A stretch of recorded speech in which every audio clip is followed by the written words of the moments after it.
کہ اہل سنت اور اہل تشیع دونوں اس بات کے اوپر متفق ہے کہ قرب قیامت سے پہلے پوری دنیا کے اوپر مسلمانوں کی حکومت قائم ہونی ہے انشاءاللہ تعالی. اور یہ وہ وعدہ ہے جو اللہ تعالیٰ نے قرآن حکیم میں کم از کم 3 جگہ پر اپنے محبوب صلی اللہ علیہ وآلہ وسلم سے کیا ہے. اللہ کے محبوب صلی اللہ علیہ وآلہ وسلم نے اس امت میں جو 5 بڑے بڑے ادوار ہیں ان کا ذکر کیا. اللہ تعالیٰ جب تک چاہے گا تم میں نبوت رہے گی، یعنی میرا وجود باقی رہے گا، پھر اللہ تعالیٰ مجھے اٹھا لے گا اور پھر میری وفات کے بعد خلافت علی منہاج النبوہ قائم ہو جائے گی، اور وہ بھی جب تک اللہ چاہے گا وہ رہے گی. پھر اللہ تعالیٰ جب چاہے گا اسے بھی اٹھا لے گا. پھر ملکن عاضن، جو ہمارے استاد ڈاکٹر اسرار صاحب یوں کرتے تھے، ملکن عاضن، کاٹ کھانے والی ملوکیت، یعنی اپنے مخالفین کو قتل کرنے والی حکمران، وہ قائم ہو جائے گی. اور پھر جب تک اللہ چاہے گا وہ بھی مسلط رہے گی امت کے اوپر، پھر اللہ تعالیٰ اسے بھی اٹھا لے گا. پھر جابر حکمرانوں کا دور آ جائے گا، یہ 4تھا دور ہے، وہ بھی رہے گا جب تک اللہ تعالیٰ چاہے گا. اور پھر اس کے بعد دوبارہ سے خلافت علی منہاج النبوہ قائم ہو جائے گی انشاءاللہ تعالی. اور پوری امت لیول کے اوپر جو خلافت علی منہاج النبوہ ہے وہ عمر بن عبدالعزیز کے دور میں نہیں آئی ہے، نہ خلفائے راشدین کے دور میں آئی ہے، وہ قرب قیامت میں ہی آنی ہے جب پوری دنیا کے اوپر مسلمانوں کا غلبہ ہوگا. آج تک امت میں یہ وقت نہیں آیا کہ پوری دنیا پہ مسلمانوں کا غلبہ ہوگا. تو اس سے مراد یہ 5واں جو دور ہے وہ امام محمد مہدی رضی اللہ تعالیٰ عنہ علیہ السلام کا دور خلافت ہے انشاءاللہ تعالی. ہم نہ دیکھ سکے، ہماری آنے والی نسلیں انشاءاللہ ضرور اسے دیکھیں گی. اور امام مہدی کے لیے میں نے آپ کو پہلے بھی بتایا کہ یہ ضروری ہے کہ ان کے آنے سے پہلے فرقے ختم ہو جائیں. ادروائز سنیوں میں آ گئے تو شیعہ نے نہیں ماننا، شیعہ میں آ گئے تو سنیوں نے نہیں ماننا، یہ ذہن میں رکھیے گا. تو پہلے تو لوگوں کو سمجھ نہیں آتی تھی کہ یہ کیسے ہوگا کہ اتنی بڑی فرقہ واریت کی دراڑ ختم ہو. لیکن دیکھیں اللہ تعالیٰ نے ہمارے اس چھوٹے سے پلیٹ فارم کی برکت سے ہماری زندگی میں ہمیں ان 12 سالوں میں وہ کچھ دکھایا کہ 1200 سال کی جو گمراہی تھی فرقہ واریت کی، اللہ تعالیٰ نے اسے کیسے ختم کیا. تو لوگ دوبارہ سے رسول اللہ صلی اللہ علیہ وآلہ وسلم کی مبارک ذات کی طرف متوجہ ہوئے ہیں. اہل البیت کا مقام انہیں پتہ چلا ہے، خلفائے راشدین کی عظمت ان کے دلوں میں جاگی ہے الحمدللہ. اور فرقوں کے بزرگ بابوں سے جان چھوٹ گئی ان کی. جس طرح توحید میں وہ ایک اللہ کے ماننے والے ہو گئے، اسی طریقے سے اطاعت میں وہ بابوں کی بجائے ایک اس شخص کے ماننے والے ہو گئے کہ جس کی قبر مدینے میں ہے. اب آخر میں وہ میں 12 صحیح الاسناد احادیث بیان کر دوں 12ویں امام یا 12ویں خلیفہ کی نسبت سے. پہلی حدیث بخاری اور مسلم دونوں میں موجود ہے. رسول اللہ صلی اللہ علیہ وآلہ وسلم نے فرمایا تمہاری اس وقت کیا شان ہوگی جب عیسیٰ ابن مریم تم میں اتریں گے، یعنی قرب قیامت میں. وَإِمَامُكُم مِّنكُم، اور تمہارا امام تم میں سے ہوگا، یعنی امام جو ہے یہ امت ہوگی. اور عیسیٰ ابن مریم جو کہ اولو العزم پیغمبر ہیں، ان 5 اولو العزم پیغمبر جو سورۃ الاحزاب اور سورہ عاشوراء میں آئے، ان میں سے ایک اولو العزم پیغمبر مقتدی ہوگا اور امام. وَإِمَامُكُم مِّنكُم، تمہارا امام تم میں سے ہوگا. دوسری حدیث مسلم شریف میں ہے، نبی صلی اللہ علیہ وآلہ وسلم نے فرمایا کہ میری امت کا ایک گروہ قیامت تک حق کے لیے لڑتا رہے گا حتیٰ کہ عیسیٰ ابن مریم نازل ہوں گے، اور مسلمانوں کا امیر ان سے کہے گا کہ آپ ہمیں نماز پڑھائیں. تو وہ کہیں گے کہ یہ اللہ تعالیٰ نے فضیلت اس امت کو دی ہے کہ تم میں سے بعض کے امام ہوتے ہیں، تو امامت تم کرو گے، اور یہ امام محمد مہدی علیہ السلام ہوں گے. تیسری حدیث بھی بخاری اور مسلم دونوں کے اندر ہے. نبی صلی اللہ علیہ وآلہ وسلم نے فرمایا میری امت کے آخر میں ایک ایسا خلیفہ آئے گا جو مال بھر بھر کر دے گا لوگوں کو. وہ راوی حدیث جو ہے وہ پوچھتے ہیں اس صحابی سے کہ کیا اس خلیفہ سے مراد عمر بن عبدالعزیز ہے؟ تو وہ کہتے ہیں نہیں، اس سے مراد عمر بن عبدالعزیز نہیں ہے، یہ وہ خلیفہ ہے جو امت کے اینڈ پہ آئے گا قرب قیامت میں، یعنی امام محمد مہدی علیہ السلام. ایک اور تفصیلی حدیث ہے المستدرک للحاکم کے اندر موجود ہے. نبی صلی اللہ علیہ وآلہ وسلم نے فرمایا کہ مہدی میری امت کے بالکل آخر میں آئے گا، اور اللہ تعالیٰ اس کی برکت سے زمین پر بارشیں نازل فرمائے گا، زمین نباتات اگائے گی، پوری دنیا پہ عدل و انصاف ہوگا، وہ لوگوں میں مال تقسیم کرے گا. یہ وہی الفاظ جو بخاری مسلم میں بھی ہیں. مویشیوں کی ریل پیل ہوگی اور اسلام کا غلبہ ہو جائے گا. پھر وہ 8 سال تک دنیا میں رہیں گے اور پھر دنیا سے تشریف لے جائیں گے، یعنی 8 سال ان کا دور خلافت ہوگا. 5ویں حدیث سنن ابی داؤد میں ہے کہ نبی صلی اللہ علیہ وآلہ وسلم نے فرمایا کہ اگر دنیا ختم ہونے میں ایک دن بھی باقی رہ جائے، اللہ تعالیٰ میرے اہل البیت میں سے فاطمہ کی اولاد میں سے ایک شخص ضرور پیدا کرے گا جو پوری دنیا کو عدل و انصاف سے بھر دے گا. اب یہ ایک دن سے مراد یہ ہمارا ایک دن نہیں ہے جو قرآن میں ہے نا کہ اللہ کے ہاں جو ایک دن ہے وہ تمہارے 1000 سال کے برابر ہے، یعنی 1000 سال بھی آگے بچتے ہوئے نا آخری 1000 سال بھی رہ گئے تو اللہ تعالیٰ نے مہدی کو ضرور بھیجنا ہے. 6ٹھی حدیث بھی سنن ابی داؤد میں ہے. نبی صلی اللہ علیہ وآلہ وسلم نے فرمایا کہ مہدی میرے اہل البیت میں سے ہوگا اور وہ میری بیٹی فاطمہ کی اولاد میں سے ہوگا. اب مجھے بتائیں جو مہدی فاطمہ کی اولاد میں سے ہے وہ آ کے یہ کہے گا کہ جی بنو امیہ کی آپ تعریف کریں اور بنو ہاشم کو نیچا کریں؟ وہ آ کر جو ہے وہ جنگ جمل صفین نہروان میں مولا علی علیہ السلام کو سپورٹ کرے گا یا ناسبیوں کو سپورٹ کرے گا؟ آپ خود سوچیں. 7ویں حدیث بھی سنن ابی داؤد میں ہے. آپ علیہ السلام نے فرمایا کہ دنیا اس وقت تک ختم نہیں ہوگی جب تک کہ میرے اہل البیت میں سے ایک شخص عربوں کا بادشاہ نہ بن جائے جس کا نام میرے نام کے اوپر ہوگا، محمد بن عبداللہ المہدی. 8ویں حدیث جو ہے وہ مسلم شریف میں بھی کچھ حصہ اس کا موجود ہے، کچھ سنن ابی داؤد کے اندر ہے کہ نبی علیہ السلام نے فرمایا کہ جب مہدی ظاہر ہوگا تو وہ بیت اللہ میں پناہ لے گا اور اسے قتل کرنے کے لیے ایک گروہ روانہ ہوگا شام سے، اور مقام بیدا پر اللہ تعالیٰ اس گروہ کو زمین میں دھسا دے گا۔ یہ ایک اللہ تعالیٰ کی طرف سے ایک غیبی خبر ہوگی پوری امت کے لیے کہ یہ اللہ تعالیٰ کی اسپیشل پروٹیکشن ہے مہدی کے ساتھ۔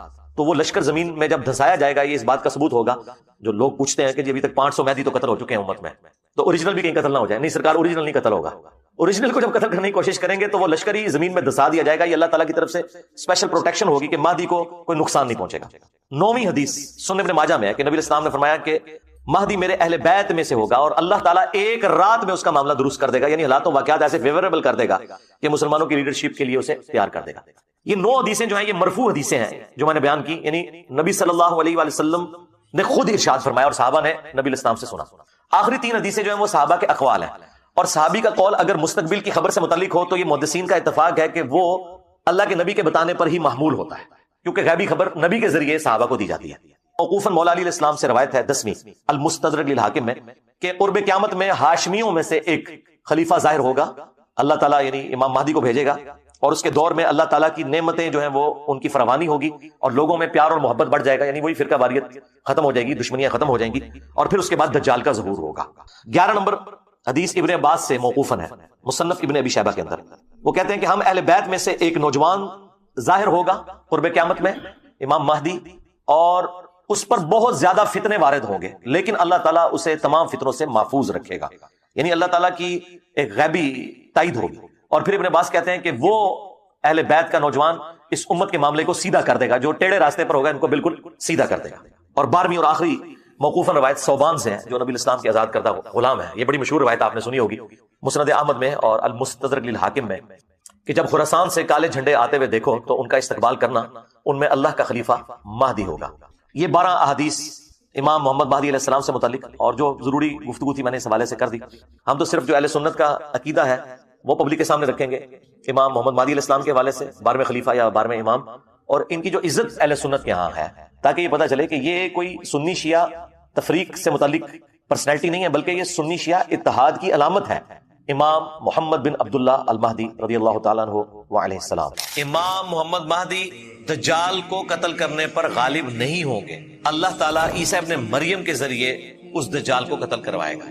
اللہ چاہے تو کسی چڑیا سے بھی کروا سکتا ہے، لیکن یہ اللہ تعالیٰ نے ایک اپنا پلان بنایا ہے کہ جو جھوٹا مسیح ہے اس کو قتل کرنے والا سچا مسیح ہوگا، اور جیوز کے اوپر اللہ تعالیٰ کی طرف سے عذاب کا آخری کوڑا عیسیٰ ابن مریم خود برسائیں گے۔ کیوں؟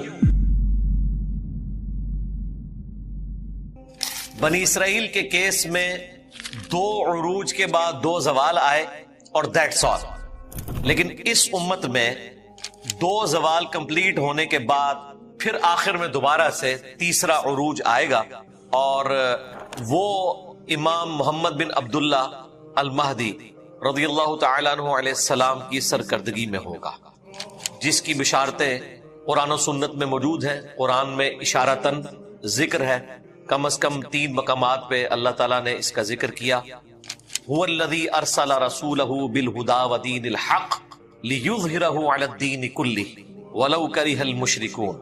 وہی اللہ ہے جس نے اپنے محبوب صلی اللہ علیہ وآلہ وسلم کو الہدا یعنی قرآن کے ساتھ مبعوث کیا اور دین حق کے ساتھ، تاکہ اسے تمام ادیان پر غالب کر دے، خواہ کافر اور مشرک اس بات کا برا ہی مان جائے۔ ابھی تک اس روئے ارض نے یہ منظر نہیں دیکھا کہ پوری دنیا پہ اسلام کا غلبہ ہو، لیکن قرب قیامت میں قیامت آنے سے پہلے پہلے ایک دفعہ پوری دنیا پر اسلام کا غلبہ ہوگا، دوبارہ سے خلافت راشدہ قائم ہو جائے گی۔ مسند احمد میں حدیث موجود ہے، اللہ کے محبوب صلی اللہ علیہ وآلہ وسلم نے فرمایا، اللہ تعالی جب تک چاہے گا میں تم میں موجود رہوں گا، تم میں نبوت باقی رہے گی، پھر اللہ تعالی مجھے اپنے پاس بلا لے گا، میرے بعد خلافت علی منہاج النبوہ قائم ہوگی، جو ابو داؤد اور ترمذی میں آیا کہ 30 سال تک ہوگی۔ اس کی تفصیلات بھی آئیں، ابو بکر کے 2 سال، عمر کے 10 سال، عثمان کے 12 سال اور علی کے 6 سال، رضی اللہ عنہم اجمعین وعلیہم السلام اجمعین۔ اور ان 6 سالوں میں 5.5 سال حضرت علی کے ہیں اور 6 مہینے حسن ابن علی کے۔ پھر مسند احمد کی حدیث میں آگے آتا ہے کہ خلافت اعلی منہاج النبوہ کے بعد کاٹ کھانے والی ملوکیت کا دور شروع ہو جائے گا، اور وہ بھی اس وقت تک رہے گا جب تک اللہ چاہے گا، پھر اللہ تعالیٰ اسے بھی اٹھا لے گا، پھر تم پر جابر حکمرانوں کا غلبہ ہو جائے گا، اور وہ بھی جب تک اللہ چاہے گا وہ غلبہ باقی رہے گا، اور پھر اس کے بعد دوبارہ سے خلافت علی منہاج النبوہ قائم ہوگی۔ یعنی یہ 5 ادوار کا ذکر موجود ہے، نبی الاسلام کا مبارک دور، اس کے بعد خلفائے راشدین کا دور، پھر کاٹ کھانے والی ملوکیت، پھر جابر حکمران، اور 5واں دور جو الٹیمیٹ خلافت راشدہ واپس آئے گی۔ آج ہم جس ایرا میں ہیں، ہم ماضی میں جا کے یہ ادوار گنوا سکتے ہیں۔ نبی الاسلام کا مبارک دور 11 ہجری میں مکمل ہوا، اس کے بعد 30 سال خلافت رہی، صلح حسن 41 ہجری میں ہوئی، ایگزیکٹلی 30 ایئرز کے بعد دوسرا دور بھی ختم ہوا۔ 41 ہجری سے بنو امیہ کی ملوکیت شروع ہوئی، کاٹ کھانے والی ملوکیت، وہ آلموسٹ 90 سال تک رہی۔ پھر دوسری صدی ہجری کے اندر بنو عباس کا غلبہ ہوا، وہ بھی کاٹ کھانے والی ملوکیت ہی تھی لیکن ایک دوسرے خاندان کی، اور وہ سلسلہ کئی سو سال تک جاری رہا، اور اس میں مسلمانوں پر عروج و زوال کا سلسلہ رہا، آپس میں بھی طوائف الملوکی ہوئی، یہ سب کچھ ہوتا رہا۔ اسی دوران جو مسلمانوں پر تاتاریوں کا ایک آزمائش والا معاملہ ہوا، اس کے بعد دوبارہ سے اللہ تعالیٰ نے غلبہ دیا عثمانیوں کے ذریعے سے، تاتاریوں نے ہی حق قبول کر لیا، اور پھر الٹیمیٹلی یہ جو ملوکیت ہے اس کا خاتمہ ہوا، اور جابر حکمران مسلمانوں کے اوپر مسلط ہوئے جو زبردستی حکمران بن گئے، یعنی کلونیل پاورز، کہیں پر فرینچ آ گئے، کہیں پر گریٹ برٹن نے قبضہ کر لیا، اور یہ جابر حکمران بالآخر کافی حد تک مسلمانوں سے ٹل گئے ورلڈ وار 2 کے بعد، جب مسلمانوں کے دوبارہ سے اب آلموسٹ 58 ملک بن چکے ہیں۔ ورنہ اگر آپ ورلڈ وار 1 کے قریب دیکھیں تو ایک سلطنت عثمانیہ ہی بچی تھی، وہ بھی ختم ہو گئی۔ سب کانٹیننٹ پہ تو گریٹ برٹن کا قبضہ پہلے ہی ہو چکا تھا، پھر آہستہ آہستہ یہ ملک بننے شروع ہوئے، انڈونیشیا، ملیشیا، مصر، یہاں پہ پاکستان، اور پھر پاکستان میں سے ہی بنگلہ دیش بھی نکلا، افغانستان بھی کافی حد تک معاملات بہتر ہوئے، ایران تو خیر پہلے بھی اس طریقے سے محکوم نہیں ہوا تھا، لیکن بہرحال انقلاب تو 1979 میں آیا۔ اس طریقے سے دوسرے جو عرب ملک ہیں وہ بھی آزاد ہوئے، افریقہ میں کتنے عرب ملک بن گئے، یعنی کلونیل پاورز کا جو ایک غلبہ تھا وہ ڈھیلا پڑا۔ اب یہ جو ایرا ہے یہ خلافت علی منہاج النبوہ جو دوبارہ قائم ہونی ہے اس کی طرف جا رہا ہے، یعنی ایک ٹرانزیشن پیریڈ ہے۔ یعنی یہ تو نہیں ہوتا کہ آپ رات کو سوئیں اور ایک ایرا ختم ہوا ہے اور دوسرا شروع ہو جائے، آہستہ آہستہ اس میں کنورٹ ہوتا ہے، اس کی طرف اب یہ معاملات رواں دواں ہیں۔ اب وہ اللہ کی مرضی ہے کہ وہ 100 سال میں وہاں تک بات پہنچے، یا 500 سال میں پہنچے، یا 1000 سال میں پہنچے۔ بہرحال یہ اب آخری دور کی طرف ہم جا رہے ہیں، باقی سارے ادوار ہم دیکھ چکے ہیں۔ مسند احمد میں ایک اور حدیث ہے، نبی الاسلام نے فرمایا کہ قیامت اس وقت تک قائم نہیں ہوگی جب تک کہ دنیا کے ہر گھر میں میری دعوت پہنچ نہ جائے اور لوگ چاہتے ہوئے یا نہ چاہتے ہوئے اسے قبول نہ کر لیں۔ آج سوشل میڈیا کی برکت سے، انٹرنیٹ کی برکت سے یہ بات سمجھنا آسان ہے کہ دنیا کے ہر کونے تک اسلام کی حقیقت پہنچ چکی ہے الحمدللہ۔ شاید چند ایک کوئی جنگلات باقی رہ گئے ہوں، ادروائز جتنی بھی سویلائز جگہ ہیں وہاں پر یہ حق کھل چکا ہے۔ اس حوالے سے مسلمانوں کا ریلیجن لوگوں میں انٹروڈیوس ہو چکا ہے، اور خصوصاً جب سے یہ پچھلے سال 7 اکتوبر 2023 سے اسرائیل کا اور حماس کا کنفلکٹ شروع ہوا، اس کے بعد سے تو پوری دنیا کی خبروں میں مین خبروں میں یہ چیزیں ڈسکس ہوتی ہیں، بنی اسرائیل versus Muslims, Jews versus Muslims, اور اس سے ظاہر ریلیجن والا معاملہ سب کے سامنے آ رہا ہے۔ تو اللہ کا شکر ہے کہ اللہ تعالیٰ نے اس حق کو پوری دنیا تک انٹروڈکشن کے پوائنٹ آف ویو سے پہنچا دیا ہے۔ اب جس کی مرضی وہ مزید تحقیق کرے اور حق کی طرف آئے۔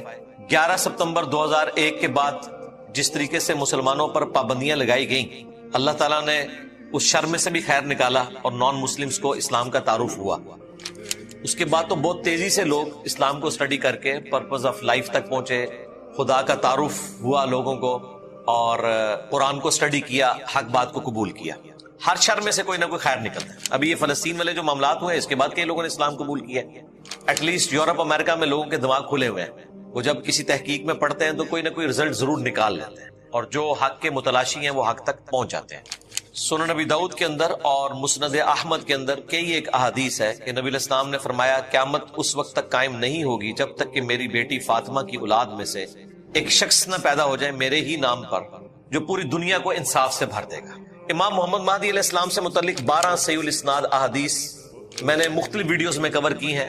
آلموسٹ کوئی 1-1.5 سال پہلے جب بنو امیہ کے ایک بندر نے امام مہدی کی گستاخی کی تھی تو میں نے دوبارہ سے اس چیز کو ڈسکس کیا تھا۔ امام مہدی کی گستاخی انجینئر محمد علی مرزا لکھے تو وہ ساری احادیث اس لیکچر کے اندر میں نے بیان کی ہوئی ہیں۔ بخاری اور مسلم میں بھی اشارتاً موجود ہے۔ نبی علیہ السلام نے فرمایا تمہاری اس وقت کیا شان ہوگی کہ جب عیسیٰ ابن مریم تم میں اتریں گے، سلیب کو توڑ دیں گے، خنزیر کو قتل کر دیں گے اور جزیہ موقوف کر دیں گے اور پوری دنیا میں امن ہوگا، اور وہ عادل حکمران کی حیثیت سے مسلمانوں میں اتریں گے۔ اور تمہاری اس وقت کیا شان ہوگی کہ جب تمہارا امام تمہیں میں سے ہوگا۔ اب یہ امام کا ترجمہ 2 طرح سے کیا گیا ہے۔ ایک ترجمہ یہ کیا گیا کہ جو مسلمانوں کا امیر ہے اس کے پیچھے حضرت عیسیٰ ابن مریم نماز پڑھیں گے، کیونکہ مسلم شریف میں آتا ہے کہ اقامت ہو چکی ہوگی، مسلمانوں کا امیر کہے گا کہ آپ نماز پڑھائیں تو وہ کہیں گے کہ نہیں، یہ فضیلت امت محمدیہ کو اللہ تعالیٰ نے دی ہے، تم میں سے بعض کے امام ہوتے ہیں، میں تمہارے پیچھے نماز پڑھوں گا۔ اور امام کا ایک ترجمہ یہ بھی کیا گیا ہے کہ تمہیں گائیڈ کرنے والی چیز تمہیں میں سے ہوگی، یعنی قرآن و سنت، کیونکہ وہ بھی امام ہے، یعنی وہ تمہاری شریعت کے مطابق چلیں گے، وہ نئی شریعت نہیں لے کے آئیں گے، وہ امتی بن کر آئیں گے، امتی نبی نہیں بن کے آئیں گے، امتی بن کر، نبی وہ پہلے سے ہے۔ یہی دجالی دھوکہ دیا غلام احمد قادیانی نے کہ اس نے کہا کہ جب آپ لوگ بنی اسرائیل سے ایک امتی نبی ادھار لے رہے ہیں تو میں تو خود رسول اللہ کی امت سے ہوں، تو مجھے کیوں نہیں لے رہے، میری خدمات حاصل کرے۔ تو ہم نے بنی اسرائیل سے کوئی ادھار نبی نہیں لیا، وہ امتی نبی نہیں ہے بلکہ وہ نبی پہلے سے ہیں، امتی بن کر آئیں گے، نبوت چھینی نہیں ہوگی، نبی امتی ہیں، وہ امتی نبی نہیں ہے۔ یہ الفاظ کے فرق سے اس دجل کو ایڈریس کیا جا سکتا ہے۔ تو وہ کوئی امتی نبی نہیں ہے، وہ نبی ہے جو امتی بن کر آئیں گے۔ اس امت میں وہ نبی کی حیثیت سے نہیں بلکہ دین کے مجدد کی حیثیت سے، ایک پولیٹیکل مسلمانوں کے لیڈر کی حیثیت سے آ رہے ہوں گے۔ شریعت وہی ہے، کیونکہ صحیح مسلم میں جب یہ حدیث آتی ہے نا کہ عیسیٰ ابن مریم تم میں اتریں گے اور تمہارا امام تمہیں میں سے ہوگا، مسلمانوں کا امیر نماز پڑھائے گا، عیسیٰ ابن مریم اس کے پیچھے نماز پڑھیں گے، تو آگے راوی حدیث کے الفاظ ہیں وہ تمہیں اللہ کی کتاب اور تمہارے نبی کی سنت کے مطابق چلائیں گے۔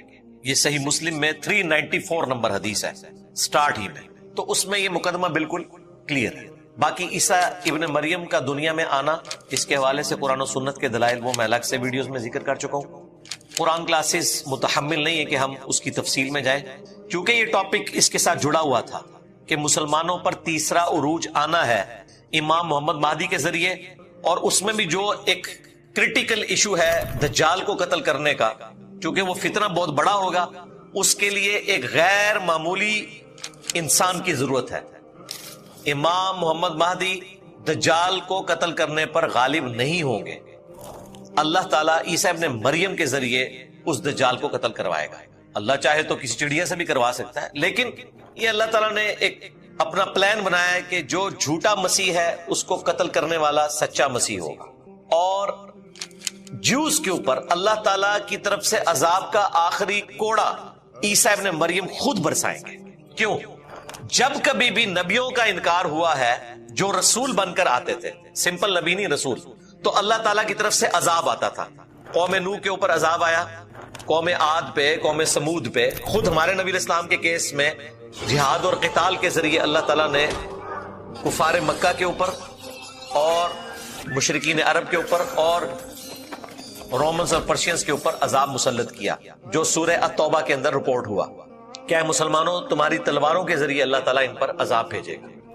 عیسیٰ ابن مریم کا بھی انکار کیا تھا جیوز نے، وہاں پر اللہ تعالیٰ نے عیسیٰ ابن مریم کو تو بچا لیا لیکن دنیا میں باقی نہیں رکھا، آسمانوں پہ اٹھا لیا۔ اگر دنیا میں وہ باقی رہتے تو وہی سنت رپیٹ ہوتی کہ صرف ان کے ساتھی بچائے جاتے، باقی سارے کے سارے جیوز تباہ کر دیے جاتے۔ یہ اللہ تعالیٰ کی سنت کا تقاضا تھا کہ کوئی دنیا میں یہودی باقی نہ رہتا، کیونکہ انہوں نے وقت پیغمبر کا انکار کیا تھا۔ نوح علیہ السلام کے مخالفین بھی تو ہزاروں میں تھے، صرف 78 بندے بچائے گئے۔ یہاں پہ بھی حضرت عیسیٰ علیہ السلام کے مخالفین نے تباہ و برباد ہونا تھا، لیکن یہاں پر اللہ تعالیٰ نے عیسیٰ ابن مریم کو بچا لیا، دنیا میں باقی نہیں رکھا، وہ دوبارہ آئیں گے قرب قیامت میں۔ دوسری طرف یہودیوں کو بھی باقی رکھا، ان پر وقتاً فوقتاً اللہ تعالیٰ نے عذاب کے کوڑے بھیجے، اور یہ بھی قرآن میں ذکر ہے کہ میں قیامت تک تم پر وقتاً فوقتاً ایسے عذاب مسلط کرتا رہوں گا، ایسے لوگ مسلط کرتا رہوں گا جو تمہیں عذاب دیتے رہیں گے، کیونکہ تم نے عیسیٰ ابن مریم کا انکار کیا۔ اب آپ سوچ رہے ہوں گے کہ یہ عیسیٰ ابن مریم کے انکار کے اوپر اللہ کا اتنا غصہ کیوں ہے؟ انکار تو اور پیغمبروں کا بھی ہوا تھا، لیکن وہ یکمشتی ختم ہو گئے۔ ربنا آتنا فی الدنیا حسنہ وفی الآخرۃ حسنہ وقنا عذاب النار۔ یہ وقف کر کے میں نے پڑھا اور کنٹینیوس پڑھیں گے۔ ربنا آتنا فی الدنیا حسنۃ وفی الآخرۃ حسنۃ وقنا عذاب النار۔ اب اس کا ترجمہ بھائیو یاد کرنا کوئی راکٹ سائنس ہے۔ ربنا آتینا، اے رب ہمارے ہمیں عطا فرما، ہمیں دے دے، فی الدنیا حسنہ، اس دنیا میں بھلائی، وفی الآخرۃ حسنہ، اور آخرت میں بھلائی، اور آخرت کی سب سے بڑی بھلائی کیا؟ وقنا عذاب النار، ہمیں آگ کے عذاب سے بچا لے، آمین۔ اللہم اجرنا من النار، اللہم اجرنا من النار، اللہم اجرنا من النار۔ اچھا، مولویوں کی تسلی نہیں ہوئی، انہوں نے اس کے ساتھ لگا دیا وقنا عذاب القبر، وقنا عذاب الحشر، وقنا عذاب المیزان، پتہ نہیں کیا کچھ لگا دیا۔ حالانکہ تعلیم کی کمی ہے، دنیا اور آخرت اس میں کور ہو جاتی ہے۔ کیوں؟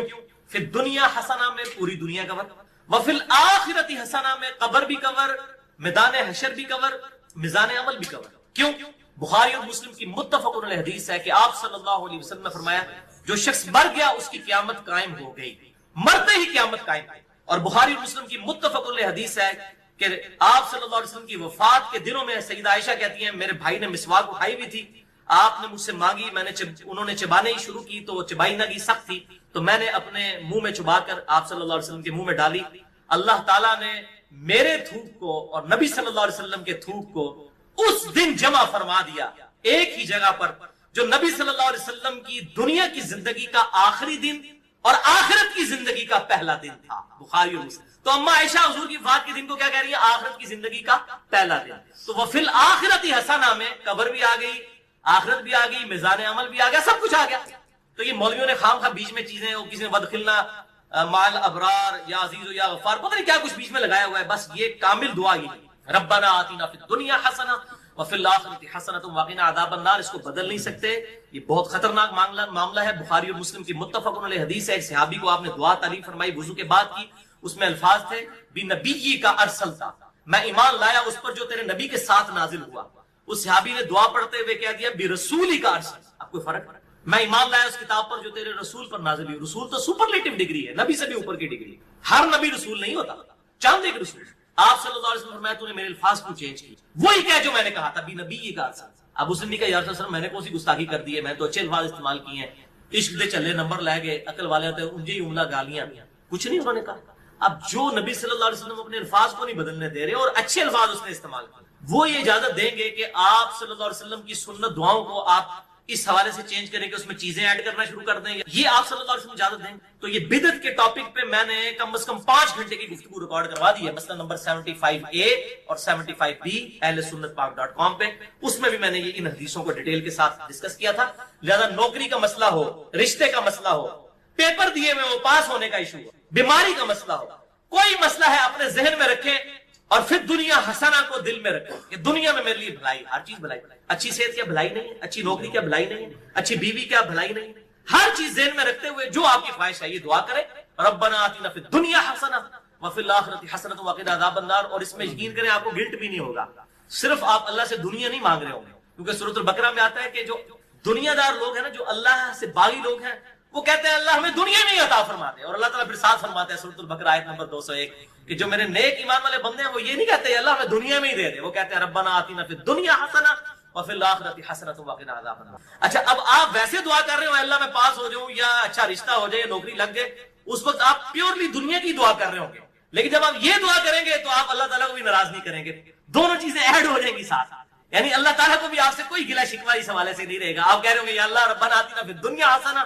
وفی الآخرۃ حسنۃ وقنا عذاب النار، تو آپ اہل ایمان میں شامل ہو جائیں گے سورۃ البقرہ آیت نمبر 201 کے تحت۔ اسی کانٹیکسٹ میں 3 احادیث ہیں بڑی اہم ہے الحمدللہ۔ پہلی حدیث صحیح بخاری میں 6399، صحیح مسلم میں 6840، مشکات میں 2487. سیدنا انس ابن مالک رضی اللہ تعالیٰ عنہ جنہوں نے 10 سال تک آپ صلی اللہ علیہ وسلم کو وضو کروایا، آپ کی وفات کے بعد 82 سال تک زندہ رہے اور 93 ہجری کے اندر بصرہ میں فوت ہوئے. آخر میں فوت ہونے والے چند صحابہ میں سے ہیں انس ابن مالک، بہت قریبی صحابی آپ صلی اللہ علیہ وسلم. ان سے کسی تابعی نے آگے پوچھا کہ بتائیے کہ اللہ کے نبی صلی اللہ علیہ وسلم جب اللہ سے مانگا کرتے تھے تو کیا دعا مانگا کرتے؟ تو پتہ انہوں نے کیا جواب دیا؟ انہوں نے کہا کہ اللہ کے نبی صلی اللہ علیہ وسلم جب کبھی بھی اپنے رب سے دعا مانگا کرتے یا کسی بھی چیز کا سوال کیا کرتے تو آپ کی اکثر دعا یہی ہوا کرتی تھی، اللہم ربنا آتنا فی الدنیا حسنہ وفی الآخرۃ حسنۃ وقنا عذاب النار. ہر معاملے میں کوئی سوال بھی کرتے تھے اس دعا کے ساتھ. اور بھائی یہ دعا کا ترجمہ یاد کرنا کو مشکل ہے تو کیا ضرورت ہے اردو میں دعائیں کرنے کی؟ میرے بھائی ایک دعا یاد کر لیں. نبی صلی اللہ علیہ وسلم نے تعلیم فرمائی، اللہم ربنا آتنا فی الدنیا حسنہ وفی الآخرۃ حسنۃ وقنا عذاب النار. اور دوسری حدیث تو انتہائی رکت انگیز حدیث ہے جو میں نے مسئلہ تقدیر والے لیکچر مسئلہ نمبر 104 ABC میں بھی بیان کی تھی. صحیح مسلم میں 6835، مشکات میں 2502. یہی انس ابن مالک کہتے ہیں جنہوں نے یہ دعا روایت کی. یہ کہتے ہیں کہ آپ صلی اللہ علیہ وسلم کے زمانے میں آپ کا ایک صحابی بیمار ہو گیا تو آپ اس کی عیادت کے لیے تشریف لے. وہ اتنا کمزور ہو چکا تھا بیماری کی وجہ سے جیسے کہ پرندے کا کوئی بچہ ہوتا ہے چھوٹا، ہڈیوں کا ڈھانچہ بن چکا.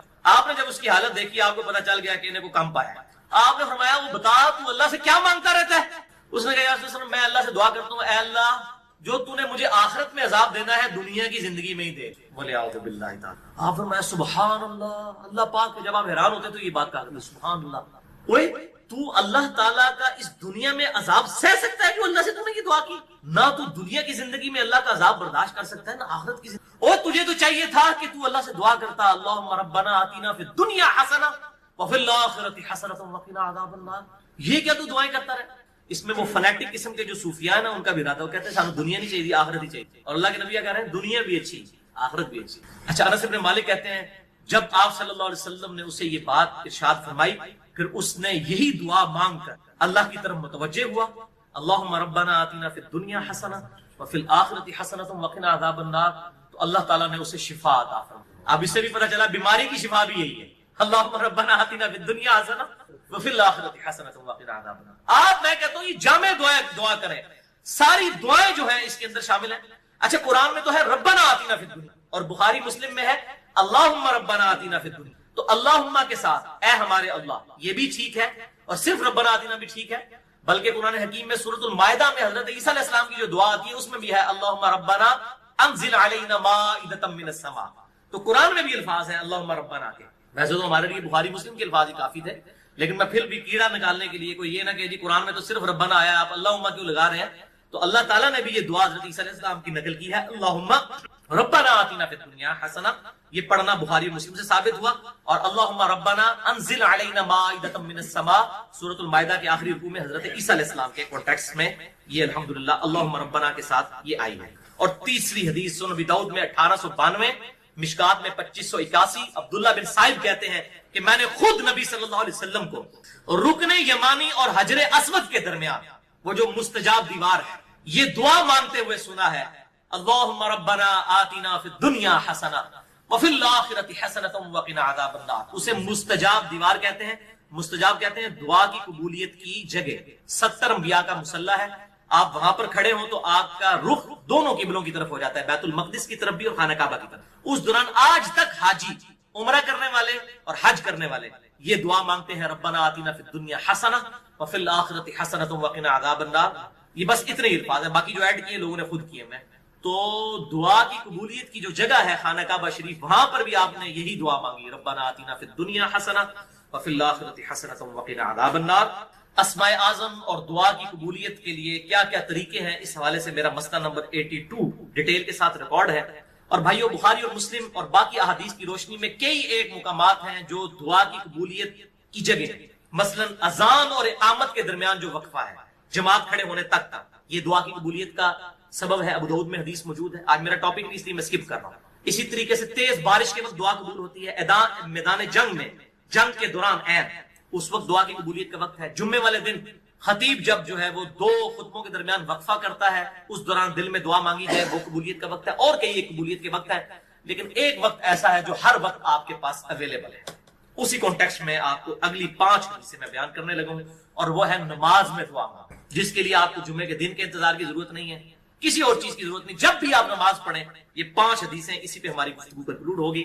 پہلی حدیث صحیح بخاری میں 6230، صحیح مسلم میں 897، مشکات میں 909، کہ آپ صلی اللہ علیہ وسلم نے صحابہ اکرام علیہم رضوان کو تشہد تعلیم فرمایا، التحیات للہ والصلوات والطیبات عبدہ ورسولہ تک، اور اس کے بعد آپ صلی اللہ علیہ وسلم نے فرمایا جب یہ تشہد پڑھ چکو اس کے بعد جو من پسند دعا ہو وہ تم اپنے رب سے مانگ سکتے، جو بھی من پسند، یعنی جو بھی دعا مانگنی ہے آپ کتاب و سنت میں اگر کوئی دعا آئی ہے وہ بھی مانگ سکتے ہیں، اس کے علاوہ بھی کوئی مانگ سکتے ہیں، لیکن مانگیں گے عربی میں، عربی سمبل آف یونٹی ہے مسلم۔ اور ویسے ایک دعا ہی اللہم ربنا آتنا فی الدنیا حسنہ وفی الآخرۃ حسنۃ وقنا عذاب النار، یہی کافی ہے۔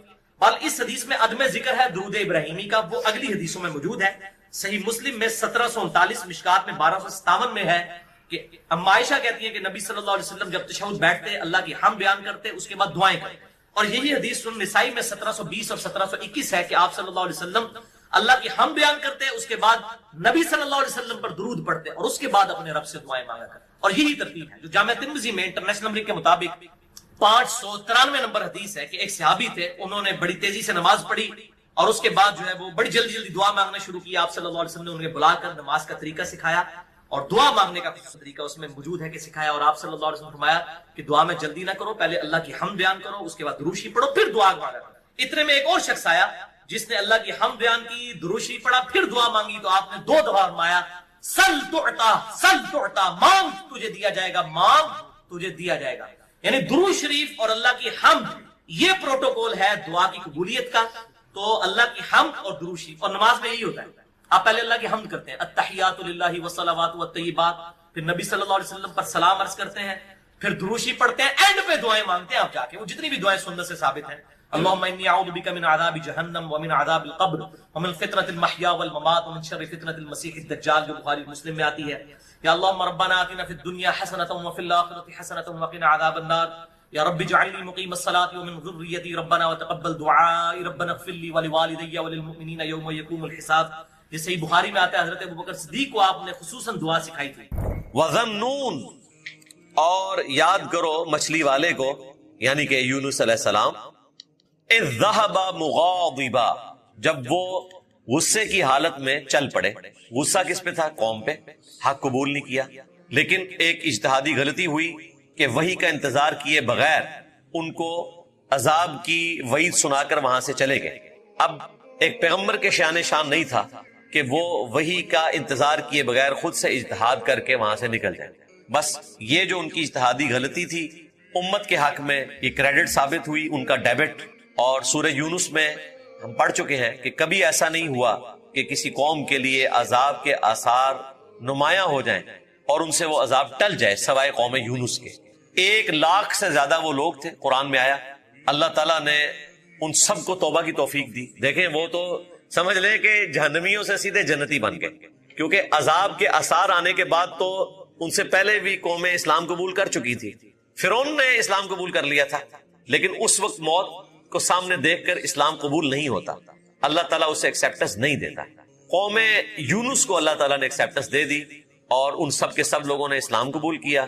وہ تو کنکلوڈ کر بیٹھے تھے، دوسری طرف ان کو اجتہادی غلطی کے اوپر اللہ تعالیٰ نے آزمائش میں ڈالا۔ جس کشتی میں وہ سوار تھے اس میں طوفان آ گیا، وہ سب لوگ اپنے اپنے خداؤں کو یاد کرنا شروع ہو گئے۔ بیچ میں عبرانی یہی تھے بنی اسرائیل میں سے، ان کو تو پتا چل گیا کہ یہ تو اب طوفان ٹلنے والا نہیں ہے۔ وہ لوگ قرآن اندازی کیا کرتے تھے، 3 دفعہ قرآن نکالا، تینوں دفعہ ان کے نام نکلا۔ پہلی دفعہ نکلا تو لوگوں نے کہا نہیں، اس طرح کی کوئی غلط چیز ان میں تو ہمیں نظر نہیں آتی ہے۔ 3 دفعہ جب قرآن ان کے نام پہ نکلا تو یونس علیہ السلام نے کہا مجھے ہی تم اب سمندر میں ڈالو گے تو ہی اس کشتی کو نجات ملے گی، کیونکہ ظاہر ہے کہ میں اپنے رب کی وحی کا انتظار کیے بغیر نکلا ہوں۔ ان کے ہاں یہ مشہور تھا کہ جو غلام آقا کی اجازت کے بغیر نکلتا ہے اور وہ کسی کشتی میں سوار ہوتا ہے تو وہ کشتی پھنس جاتی ہے طوفان میں۔ تو بات تو صحیح تھی، حضرت یونس علیہ السلام اپنے رب کی اجازت کے بغیر نکلے تھے، وحی کا انتظار کیے بغیر۔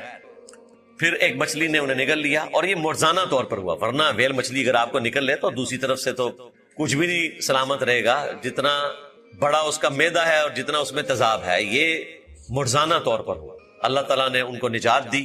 وہ تفصیل ہمیں بائبل میں ملتی ہے کہ بائبل سے مراد میں تورات کی بات کر رہا ہوں، یعنی تورات نہیں، یعنی وہ جو کمبائنڈ ہے. 3 دن اور 3 رات تک وہ مچھلی کے پیٹ میں رہے. 3 دن اور 3 رات گپ اندھیرا. وہاں انہوں نے ایک دعا کی، اللہ تعالیٰ نے وہ قبول کر لی. وہ دعا اسی صورت میں آئے گی.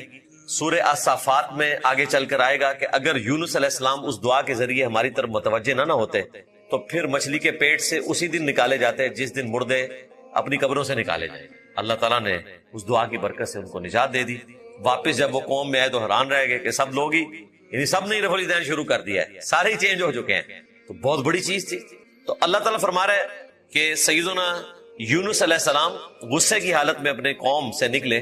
فَظَنَّ أَن لَّن نَّقْدِرَ عَلَيْهِ، اور انہوں نے یہ گمان کیا کہ ہم ان پر گرفت نہیں کریں گے. یعنی انہوں نے کہا خیر ہے، اب انہوں نے انکار کیا، اب تو عذاب ہی آنا ہے، تو میں وہی کا انتظار کیے بغیر نکل جاتا ہوں. اگلا فیصلہ تو ہمیں پتہ ہے کیا ہونا ہے، لیکن پروٹوکول کو فالو نہیں کیا.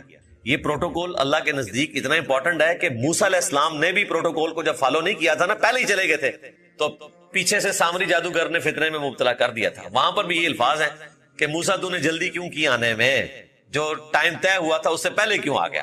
کہا کہ ملاقات کا اشتیاق تھا، تو کہا پھر اب ہم نے تمہاری قوم کو فتنے میں مبتلا کر دیا. یعنی کچھ نہ کچھ رزلٹ اس کا نکلتا ہے پھر، اور اس کی تکلیف موسیٰ علیہ السلام کو بھی ظاہر کاٹنی پڑی. تو یہاں پر بھی گمان انہوں نے یہی کیا کہ کچھ نہیں ہوگا. اللہ تعالیٰ فرماتا ہے پھر فنادا فی الظلمات، وہ پکارے پھر اپنے رب کو اندھیروں میں، اللہ الہ الا انت سبحانک، کہ نہیں ہے کوئی معبود سوائے تیرے اور تو تو پاک ہے، یعنی تو غلطی نہیں کرے گا، انسان تو غلطی کرتا ہے. انی کنت من الظالمین، بے شک میں ہی ظلم کرنے والا ہوں، مجھ سے ہی غلطی ہوئی ہے، میں ہی قصوروار ہوں. ظاہر ہے انبیاء کے حق میں ہم گناہ کا تصور تو نہیں کر سکتے. یہ ایک اجتہادی غلطی تھی جو انہوں نے اجتہاد کر لیا کہ اب چونکہ آخری وارننگ دی ہے، اس کے بعد عذاب آنا ہے، تو میں یہاں سے نکل جاؤں. لیکن انبیاء کرام کے شان نہیں ہوتا کہ وہ پروٹوکول کو چھوڑ دیں اور خود سے اس حوالے سے اجتہاد کر لیں. یہ دعا انہوں نے مانگی 3 دن اور 3 راتوں تک. فَاسْتَجَبْنَا لَهُ، تو ہم نے ان کی اس پکار کو سن لیا. وَنَجَّيْنَاهُ مِنَ الْغَمِّ، اور ہم نے نجات دی ان کو اس غم سے.